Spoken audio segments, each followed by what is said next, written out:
മനുഷ്യർ കാണേണ്ടതിന് നിങ്ങളുടെ നീതിയെ അവരുടെ മുമ്പിൽ ചെയ്യാതിരിപ്പാൻ സൂക്ഷിപ്പിൻ. അല്ലാഞ്ഞാൽ സ്വർഗത്തിലുള്ള നിങ്ങളുടെ പിതാവിൻ്റെ പക്കൽ നിങ്ങൾക്ക് പ്രതിഫലമില്ല. ആകയാൽ ഭിക്ഷ കൊടുക്കുമ്പോൾ മനുഷ്യരാൽ മാനം ലഭിപ്പാൻ പള്ളികളിലും വീഥികളിലും കപടഭക്തിക്കാർ ചെയ്യുന്നത് പോലെ നിന്റെ മുമ്പിൽ കാഹളമോദിക്കരുത്. അവർക്ക് പ്രതിഫലം കിട്ടിപ്പോയി എന്ന് ഞാൻ സത്യമായിട്ട് നിങ്ങളോട് പറയുന്നു. നീയോ ഭിക്ഷ കൊടുക്കുമ്പോൾ നിന്റെ ഭിക്ഷ രഹസ്യത്തിലായിരിക്കേണ്ടതിന് വലങ്കൈ ചെയ്യുന്നത് എന്ത് എന്ന് ഇടങ്കൈ അറിയരുത്. രഹസ്യത്തിൽ കാണുന്ന നിന്റെ പിതാവ് നിനക്ക് പ്രതിഫലം തരും. നിങ്ങൾ പ്രാർത്ഥിക്കുമ്പോൾ കപടഭക്തിക്കാരെ പോലെ ആകരുത്.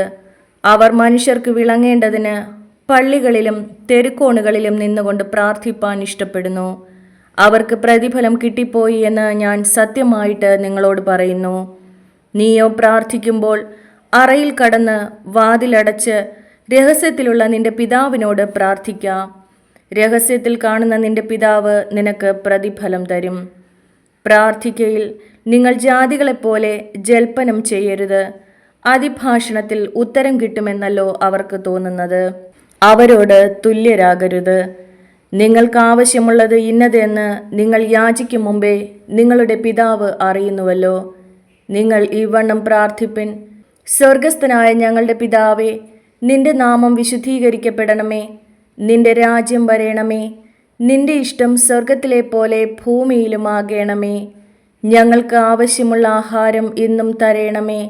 ഞങ്ങളുടെ കടക്കാരോട് ഞങ്ങൾ ക്ഷമിച്ചിരിക്കുന്നത് പോലെ ഞങ്ങളുടെ കടങ്ങളെ ഞങ്ങളോട് ക്ഷമിക്കണമേ. ഞങ്ങളെ പരീക്ഷയിൽ കടത്താതെ ദുഷ്ടങ്ങളിൽ നിന്ന് ഞങ്ങളെ വിടുവിക്കണമേ. രാജ്യവും ശക്തിയും മഹത്വവും എന്നേക്കും നിനക്കുള്ളതല്ലോ. നിങ്ങൾ മനുഷ്യരോട് അവരുടെ പിഴകളെ ക്ഷമിച്ചാൽ സ്വർഗസ്ഥനായ നിങ്ങളുടെ പിതാവ് നിങ്ങളോട് ക്ഷമിക്കും. നിങ്ങൾ മനുഷ്യരുടെ പിഴകളെ ക്ഷമിക്കാഞ്ഞാലോ നിങ്ങളുടെ പിതാവ് നിങ്ങളുടെ പിഴകളെയും ക്ഷമിക്കയില്ല. ഉപവസിക്കുമ്പോൾ നിങ്ങൾ കപടഭക്തിക്കാരെ പോലെ വാടിയ മുഖം കാണിക്കരുത്.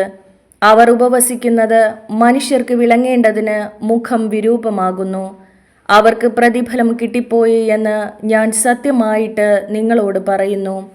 നീയോ ഉപവസിക്കുമ്പോൾ നിന്റെ ഉപവാസം മനുഷ്യർക്കല്ല, രഹസ്യത്തിലുള്ള നിന്റെ പിതാവിന് വിളങ്ങേണ്ടതിന് തലയിൽ എണ്ണ തേച്ച് മുഖം കഴുകുക. രഹസ്യത്തിൽ കാണുന്ന നിന്റെ പിതാവ് നിനക്ക് പ്രതിഫലം തരും. ദൈവവചനമാണ് നാം കേട്ടത്. നമുക്ക് ദൈവത്തെ സ്തുതിക്കാം.